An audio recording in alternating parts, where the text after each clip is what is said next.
बेतिया, बेतिया राज से नाम से जानते हैं इसे।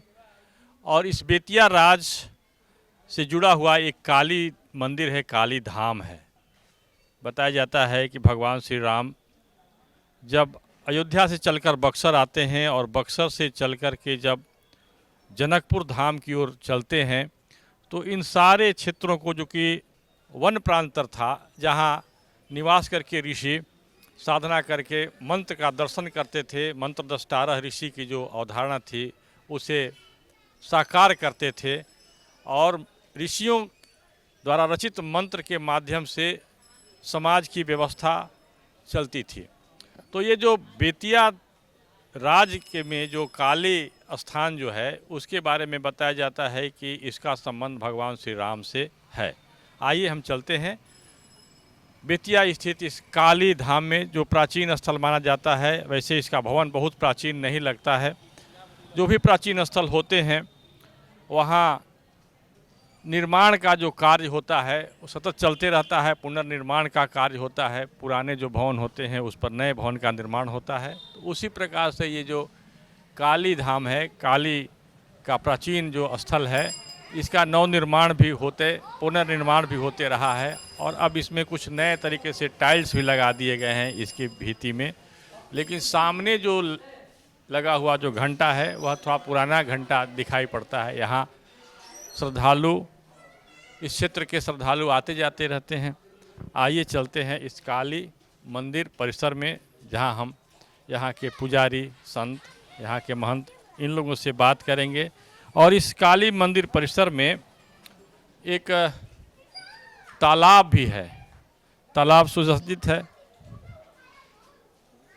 और इस तालाब को लोहे के सरिया से घेर कर रखा गया है ताकि ये तालाब जो है स्वच्छ रहे और सुरक्षित रहे। तो ये पूरा जो विशाल परिसर है उस परिसर में माता काली का स्थान है। तो माता काली के दर्शन करेंगे और यहाँ हम बात करेंगे कि भगवान श्री राम की जो कुल देवी हैं काली, कालरात्रि, उनका जो यह स्थान है, यहाँ भगवान श्री राम के जन्मभूमि पर जो मंदिर निर्माण का जो कार्य शुरू हो गया है, फिर से पुनर्निर्माण का कार्य शुरू हो गया है, उसको लेकर के इस मंदिर परिसर में जो लोग क्या सोच रहे हैं, यहाँ के पुजारी क्या सोच रहे हैं। यह है बेतिया स्थित माँ काली का प्राचीन मंदिर, जिसको लेकर के यहाँ के लोग श्रद्धा का भाव रखते हैं, प्रेरणा लेते हैं इस स्थान से। और ये पूरा विस्तृत परिसर सुसज्जित है, सुव्यवस्थित है, स्वच्छ भी है, स्वच्छता का भी यहाँ दर्शन मिलता है। वैसे आप जब आमतौर पर छोटे बड़े जो भी धार्मिक स्थानों पर जाते हैं तो कूड़ा कचरा दिखाई पड़ता है, लेकिन यहाँ कचरा दिखाई नहीं पड़ रहा है। और ये जो मंदिर परिसर में जो तालाब है, उस तालाब में मछलियाँ हैं, बहुत पुरानी मछली हैं, मछली को कोई चोट नहीं पहुँचाता है, इस प्रकार की बातें हैं। बिहार के चंपारण स्थित बेतिया के प्रसिद्ध काली मंदिर परिसर में स्वत्त की टीम पहुंची है। यहाँ के पुजारी जी से हम बात करेंगे। राम जन्मभूमि पर जो विराट राम मंदिर का निर्माण हुआ है और उसमें जो दीपावली और दशहरा जो मनाया जा रहा है, इस अवसर को राम राज स्वागतोत्सव के तौर पर लोग मना रहे हैं। हम यहाँ जो है काली मंदिर, जो काली माता काली की जो प्रतिमा है सामने जो दिखाई पड़ रही हैं, यहाँ माता काली की प्रतिमा विराजमान है। और बताया जाता है कि भगवान श्री राम की कुल देवी कालरात्रि हैं और माता काली के हृदय में कालरात्रि विराजमान रहती हैं और उसी से सारे कार्य सिद्ध होते हैं, विघ्न बाधाएं दूर होती हैं और संपूर्ण मानव समाज का कल्याण होता है। और माँ काली के ये जो मंदिर है उसके सामने भैरव बाबा विराजमान है, इनकी प्रतिमा विराजमान है। अब हम बात करते हैं इस मंदिर के प्रधान पुजारी जी से। जी नमस्कार। प्रधान जी, आपका शुभ नाम क्या हुआ? मेरा नाम जयचंद्र झा और ये मंदिर के पुजारी हम हैं यहाँ। झा जी, यहाँ जो स्वत्त की टीम आई है, आपने को मैंने बताया भी कि भगवान श्री राम के जो कुल देवी हैं वो कालरात्रि हैं और ये किसी न किसी रूप में काली, माँ काली भी उनकी कुल देवी ही हुई। तो भगवान श्री राम के जन्मभूमि के भूमि को लेकर के जितने जो विवाद थे उसका समाधान हो चुका है 500 वर्षों के संघर्ष के बाद। और यह जो संयोग ऐसा है कि इसी समय में कोरोना जैसी महामारी हुई, वैश्विक महामारी हुई, और इसके बाद जो है ये बिहार में चुनाव भी चल रहा है, और ऐसे में ये विवाद का समाधान होने के बाद पहला दशहरा और पहली दीपावली मनाई जा रही है। और इसमें जो मठ मंदिर हैं वो सब राम राज्य का स्वागत कर रहे हैं, राम राज्य स्वागत उत्सव मना रहे हैं। आप इस संबंध में आपका जो ये मंदिर है ये क्या कर रहा है, आपके यहाँ क्या हो रहा है, इस पर थोड़ा सा हमें बताएं। जी, हम लोगों के यहाँ भी राम राज्य के 500 वर्षों के बाद जो ऐसा अवसर प्राप्त हुआ है, बहुत हम लोग सौहार्द वातावरण के साथ साथ हम राम राज्य की कामना करते हैं। और हम लोग विशेष पूजा अर्चना दशहरा से ही शुरू किए हैं और दीपावली के दिन विशेष दीपावली का आयोजन कर रहे हैं। इसमें यहाँ के स्थानीय भक्तों के द्वारा विशेष व्यवस्था की गई है, जो हम लोग काल रात्रि पूजन के साथ राम राज्य की स्थापना के लिए भगवान राम की प्रार्थना करेंगे और माँ काली की आराधना करते हुए यहाँ पर सहर्षात हम लोग कार्यक्रम को मनाएंगे। यहाँ पर ये राम राज्य को लेकर के, भगवान श्री राम के मंदिर को लेकर के कई तरह के आख्यान गढ़े गए थे कि राम कल्पना है और कई सरकारें बदली, लेकिन इस बार ये सुअवसर आया कि भगवान श्री राम के जन्मभूमि से संबंधित विवाद का समाधान हुआ, वह भी न्यायालय के माध्यम से, और उसका सबने स्वागत किया। तो ये जो इस प्रकार के जो बदलाव आए, इसके संदर्भ में आपको क्या लगता है, किस कारणों से इसका बदलाव आया था? जी, सत्य तो सत्य होता है, सत्य का विजय तो होता ही होता है। राम हमारे मर्यादा पुरुषोत्तम रहे हैं, राम का राज्य यहाँ रहा है। उस जो सत्य है, कितना ही लोग अपने पार्टी पॉलिटिक्स राजनीति वाले लोग झुठलाने का जो कार्यक्रम किया, वो सब करते करते हम लोग का न्यायालय के पास भी गया, लेकिन राम अपनी कामना की पूर्ति के लिए हम लोग को वहाँ तक बुलाए और राम राज्य की स्थापना हम लोग पुनः करेंगे, ऐसी अवसर हम लोग को प्राप्त है। न्यायालय में बात तो बहुत पुरानी चल रही थी, लेकिन विघ्न बाधाएं आ रहे थे, और ये एक तरह से समझिए तो कहा जा रहा था कि सरकार को इससे कुछ लेना देना नहीं है, और प्रधानमंत्री स्वयं जाते हैं, तो इसको किस रूप में आप देखते हैं? जी, किसी भी शुभ कार्य करने के लिए विघ्न बाधाएं तो आती ही आती। सारे विघ्न बाधाओं को हटाते हुए प्रधानमंत्री मोदी ने जो कार्य किया है, बहुत ही सराहनीय काम किया है। और हम लोगों को जब तक ये राम राज्य बना रहेगा, तब तक मोदी का नाम अमर रहेगा यहाँ। हम लोग इसी उत्साह के कारण बेतिया के उनका पूरे भारतवर्ष में हम लोग राम राज्य की स्थापना के लिए हम लोग आयोजित कर रहे हैं कार्यक्रम। मोदी जी को धन्यवाद भी देना चाहेंगे? धन्यवाद है मोदी जी। जब तक ये राम राज्य बनेगा, मंदिर जब तक रहेगा, तब तक मोदी जी का नाम अमर रहेगा। उन्हीं के द्वारा ही दिया गया 500 साल का जो कार्यक्रम रहा, 500 साल के बाद होने के बाद, इतनी विघ्न बाधाएं होने के बाद, राक्षसी प्रवृत्ति आने के बाद ऐसा अवसर प्राप्त किया है। उनको बहुत बहुत धन्यवाद, कोटि कोटि धन्यवाद के पात्र हैं वो। हाँ, एक तरह से यहाँ भी लोगों के मन में ऐसी भावना है कि राम मंदिर पर जो विवाद था उसका समाधान करने के लिए जिस प्रकार के दृढ़ संकल्प की आवश्यकता थी, वह नरेंद्र मोदी ने दिखाया। उनकी भर्त्सना भी, लोग कई भर्त्सना करते हैं नरेंद्र मोदी की कि वो प्रधानमंत्री थे, एक सेकुलर देश के प्रधानमंत्री थे, फिर उनको राम जन्मभूमि पर शिलान्यास करने के लिए नहीं जाना चाहिए था। इस संदर्भ में आपका क्या कहना? जी, सब राक्षसी पर देखा गया ना।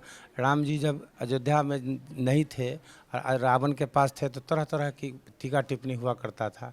राक्षस लोग टीका टिप्पणी करने के लिए ही आते हैं, और यहाँ जितनी भी राजनीतिक पार्टियां रही, वो सब टीका टिप्पणी करने के लिए राक्षस का ही रोल अदा किया है। कहीं धर्म की तरफ कहीं ध्यान दिया नहीं।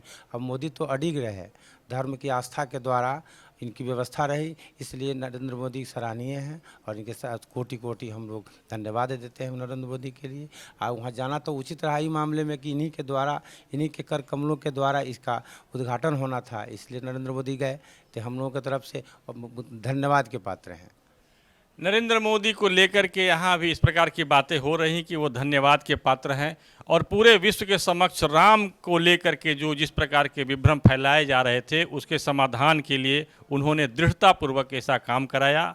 और जो यहाँ मंदिर के पुजारी जी कह रहे हैं कि जब तक वो मंदिर रहेगा, राम का नाम लिया जाता रहेगा, नरेंद्र मोदी का भी नाम लोग लेते रहेंगे। इस संदर्भ में ये कोरोना काल के बावजूद, वैश्विक महामारी के बावजूद, और जितने जो चुनाव को लेकर के जो गहमा गहमी है, इसके बावजूद मंदिरों में छोटे छोटे आयोजन हो रहे हैं। पूरे भारत के मंदिर में छोटे छोटे आयोजन हो रहे हैं। माताएं बहनें आकर के भगवान श्री राम के गुण आदर्श का गुणगान कर रहे हैं, विवेचन कर रहे हैं, ताकि भगवान श्री राम का जो आदर्श है सबके मन में स्थापित हो और सबका व्यवहार बदले। इस प्रकार का ये प्रयास, जो छोटे छोटे प्रयास जो दिखाई पड़ रहे हैं, देखने में बहुत तड़क भड़क के साथ नहीं, लेकिन जब ये छोटे छोटे प्रयास आकार लेंगे तो यह बहुत विशाल विराट स्वरूप के लेकर के सामने आएंगे। और शायद यह भारत की जो व्यवस्था है, सांस्कृतिक परंपरा है, जो समाज व्यवस्था है, उसको फिर से यह एक नए स्वरूप में लाए, जिसे राम राज जिसके मूल में दायित्व का बोध होगा, और यही राम राज है। अब थोड़ा इस मंदिर के बारे में हम चर्चा करते हैं। महाराज जी, ये मंदिर जो है बेतिया राज का जो मंदिर है, ये किस मायने में विशेष है? ये मंदिर जो है, यहाँ बेतिया महाराजा स्वतः तांत्रिक थे। अपनी तांत्रिक साधना के दृष्टिकोण से इस मंदिर का निर्माण करवाए थे। अभी हम लोग जो खड़े हैं, पहले श्मशान भूमि ही रहा किया करता था, और यहाँ माँ काली की प्रतिमा की स्थापना की गई, वहाँ श्मशान भूमि में ही। उसके बाद सामने जो तालाब है, ये श्मशान भूमि का तालाब है, जिसमें पहले लोग शव जलाने के पश्चात उसमें स्नान करके अपने घर जाया करते थे। सर्वप्रथम बेतिया महाराजा दक्षिण काली की स्थापना इस तालाब के किनारे श्मशान भूमि में कराए। उसके बाद क्रमशः शिव जी की, शिव और शक्ति की आराधना के लिए, साधना के लिए अपने शिव और शक्ति की आराधना साधना स्थल बनाए। उसके बाद क्रमशः चारों तरफ मंदिर की स्थापना किए। यहाँ की मंदिर की विशेषता बहुत है, लेकिन जीर्ण शीर्ण अवस्था में यहाँ की व्यवस्था नहीं रहने के कारण ही दिक्कत है। न तो ये 10 महाविद्या के साथ नवदुर्गा और दक्षिण काली के साथ महाकाल की प्रतिमा हिंदुस्तान में और बहुत जगह नहीं है। ये अद्वितीय सराहनीय है। नवदुर्गा भी तांत्रिक पद्धति की हैं, और 10 महाविद्या तो तांत्रिक होती ही हैं। बेतिया महाराज का ये जो मंदिर है वो विशेष किस रूप में है? तो ये तांत्रिक पद्धति से यहाँ माँ काली की स्थापना की गई और शमशान पर किया गया। कहा जाता है कि माँ काली का जो निवास स्थान है वो शमशान ही है। जब वो क्रोधित होकर के और संहार के लिए निकलती हैं, तो भगवान शिव ने उनके क्रोध का शमन करने के लिए स्वयं धरती पर स्वयं को लिटा दिया, और जैसे ही माँ काली का चरण उनके छाती पर पड़ा था, इसके बाद वो विस्मित हो गई थी कि उनको अपनी गलती का आभास होता है, और इसके बाद उनका क्रोध शांत होता है, और तब जाकर के विश्व की रक्षा हुई थी।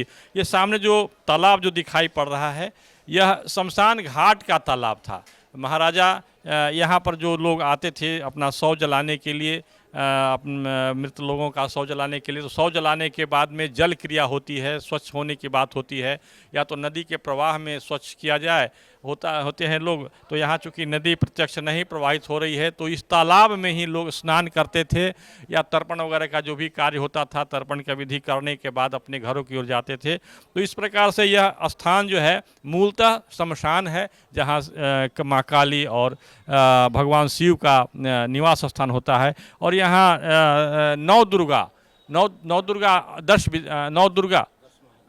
10 महाविद्या, ये सबके मंदिर हैं, काल भैरव भी हैं। और यहाँ क्या भगवान श्री राम से भी जुड़ा हुआ कुछ स्थान है क्या? भगवान राम का दशावतार मंदिर यहाँ है। हम सामने जो देखेंगे, भगवान विष्णु का जो दशावतार है, जिसमें राम भी यहाँ उपस्थित हैं। और इनकी आपको अयोध्या जी में जो शिलान्यास किया गया, उसके लिए यहाँ से भी मिट्टी और जल की व्यवस्था की गई, जो बेतिया से भी गया है। अब देखिए, एक भारत के बारे में संदर्भ में ऐसा मिलता है कि भारत की भूमि पर कण कण में तीर्थ है। चूँकि यहाँ आप जब भ्रमण करते हैं, उत्तर में हिमालय से लेकर के और समुद्र पर्यंत आप भ्रमण करते हैं, तो पग पग पर आपको ऋषियों की तपस्थली मिल जाती है। तो ये जो स्थान भी जो है, ये तपस्थली ही है, जहाँ तांत्रिक पद्धति से स्वयं राजा या उनके गुरु यहाँ तपस्या करते थे। और यहाँ पर 10 अवतार, मतलब भगवान विष्णु के 10 अवतार हुए हैं, 12 अवतार हुए हैं, कच्छप अवतार हुए हैं, मत्स्य अवतार हुए हैं। इसके बाद फिर वामन के बाद शुरू होता है मनुष्य रूप में अवतार। वामन अवतार हुआ है, परशुराम अवतार हुआ है, भगवान श्री राम, भगवान श्री कृष्ण बुद्ध, यहाँ तक ये जितने अवतार हुए हैं, ये सभी अवतारों का एक संग्रहित विग्रह जो है, संग्रहित विग्रह यहाँ पर स्थापित है, जहाँ 10 अवतारों की पूजा की जा सकती है। यह इस मंदिर परिसर की विशेषता है। और कृष्णकांत, काली मंदिर, बेतिया।